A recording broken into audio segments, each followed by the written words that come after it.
Brews with Masters.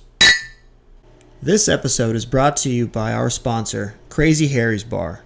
Voted California's Great American Craft Beer Bar 2 years in a row by craftbeer.com. Located in beautiful downtown Winnetka.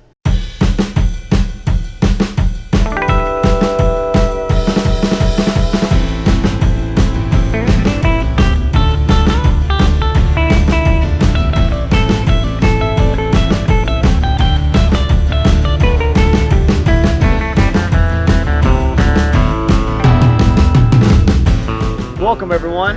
We're in beautiful Chatsworth, California. We're going to be hanging out with the guys from Hand-Brewed Beer. My name is Brian Hand. We're in Chatsworth. Not far from here is West Valley, or West Hills, and that's where I was born. So Okay. I'm a townie, some might say, in a very large suburb. A lot of people don't know, unless they're from this area, that Chatsworth is just a town. A 39,000 person town in the city of Los Angeles. So we wanted to stay in the western San Fernando Valley because that was our stomping grounds. We went to the schools, we stayed here, we lived here, we grew up here. We discovered craft beer here. Yeah. We wanted a lot of roots were set here. and we knew that this area didn't Yeah. have anything at that time. Absolutely. You could go to like further off locations and get great craft beer, but nothing was here. Will Kapliner and Tony Castaneda are my other two co-founders in this company. And it was Will's birthday. Okay. We were all 20, and Tony got him a Mr. Beer Kit. Now, if anybody that's a home brewer knows, Mr. Beer Kit is kind of a first intro in. Yeah. Now, our experience was the beer that we made was terrible. Okay. But the process was fun. Okay, what style of beer was it, if you don't mind me asking? No clue. Okay. Probably didn't come out even how it was supposed to. Was it I don't carbonated know. at least? It was carbonated. Okay, all right. I don't even know if like the ingredients were fresh. It was it was probably bought at Bed Bath & Beyond. Who knows? Gotcha. But it was our first foray into it, and being in the West Valley and falling in love with like the process. We discovered that the West Valley is home to the nation's oldest homebrew club, the Maltose Falcons. And we started going to some meetings, and it was fun. So it kind of actually almost just fostered our love for the idea of making it. Before it was taken just, cheekily. Like it was, for sure. We're just doing it. Yeah. Whatever it is, we're going to drink it. Doesn't matter. It's going to be great. Yeah, for sure. But this time, I wanted to focus on the process and like note taking and finding out how this one turned out. If that's what I wanted, repeating that, or if it's not, how do I change it to what I want? Gotcha. And so that kind of started us down the process, which actually leads us to the beer I'm drinking here. Which is? Deez Nuts Brown Ale. Don't worry, it's a squirrel serving up acorns. I mean, Gotcha. it's nothing soft work about it at all. Gotcha. It gets the most notoriety, gets the most rise out of people. Yeah. The name helps. The name helps. The logo adds another nuance, and then obviously the beer itself is, in my humble opinion, a great brown ale. So I think that's kind of why we still always make sure we focus on this beer. But yeah, we do foray into the newer or trendier styles, the newer ideas about brewing that just intrigues us.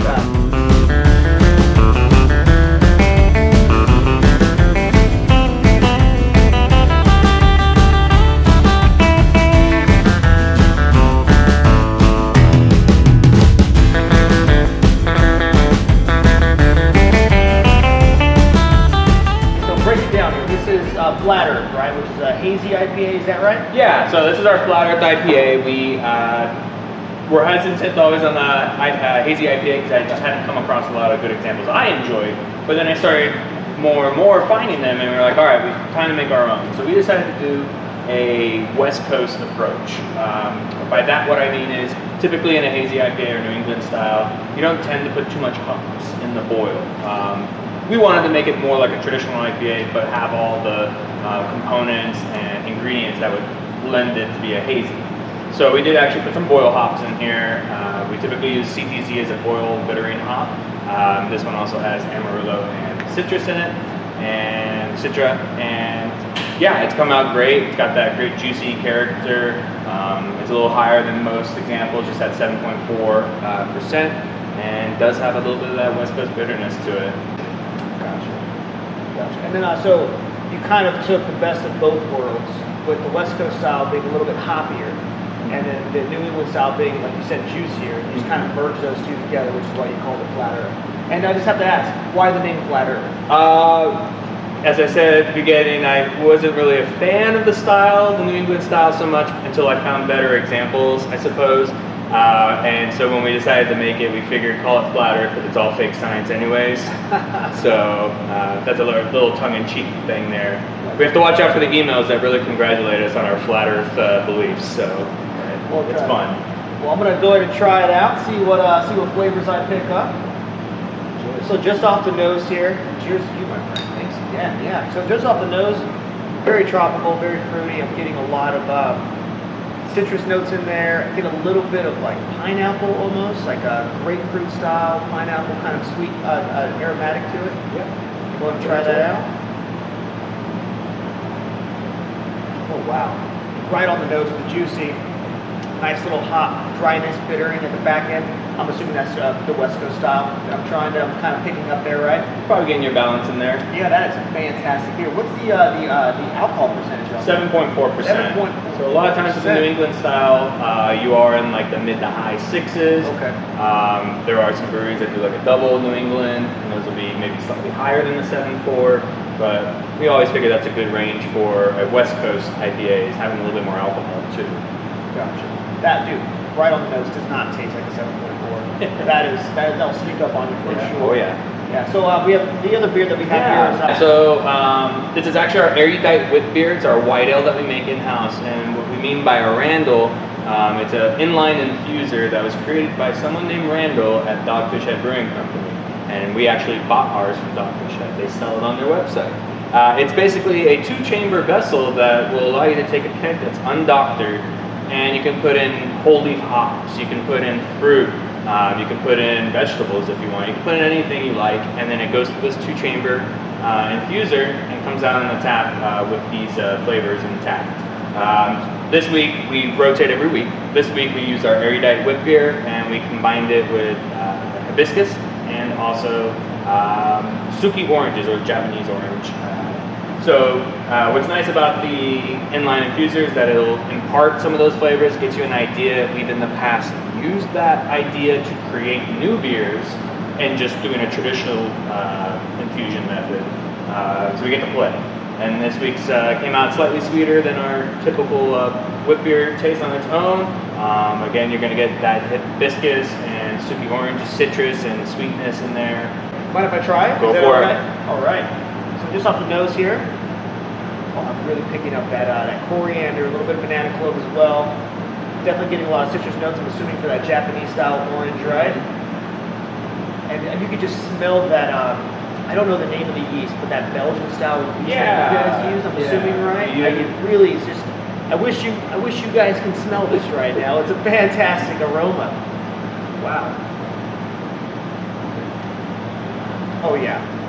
Yeah, I could drink that all day on a summer day for sure. That is just a really nice, well-balanced beer. Yeah, and at 5.4%, you can knock a few of those back before getting a little too, a little too happy. Or it's not quite a session, exactly. But it will, for sure. It will ease you in. Sure, that is a really solid beer. Highly recommend it. Anyone out there, please come in, try the Deez Nuts first, then go to Flat Earth, try the Randall. And I know you're working on a new beer, right? That's coming out. We're exclusive, everyone. This exclusive. Is, you heard it here first. Yes. It doesn't even have a name yet. It's that new. That's exclusive. That's right. So we wanted to do something for summer as an alternative for us. We do have our War Eagle lager, very more traditional style, like German lager. But this one we want to do is make an amber IPL. So something that lagers very clean with the amber maltiness, maybe a little bit of a biscuity character to it, and have some hops in there and make it a session. So we've got a lager that is near completion, 4.3%. I think it's just shy of 50 IBU, and I think will be something you can slam and take on a fishing trip. Would you mind explaining what IPA means? So style? most people know IPA as India Pale Ale, and they know what that connotates in their mind. So the IPL style is an India Pale Lager. It doesn't maybe have the origins in India, like lore about how the style is created, but it's taking that idea that it is a lager that is just overly hot. So it's a nice, dry, almost aromatic finish to it. Is there like a time frame when you think that might be done? Yeah, we're actually a week or so. We like to let beer dictate to us when it's ready. We do have schedules, and my schedule says it could be as early as this week. So it's right around the corner. So is there any working titles for this new beer? No, not yet. Okay. Nothing I'm willing to share yet. Once we turn off the camera, I'm sure we'll have a personal conversation. That's right. They might all be bad, so I don't want that on the record yet. I got you.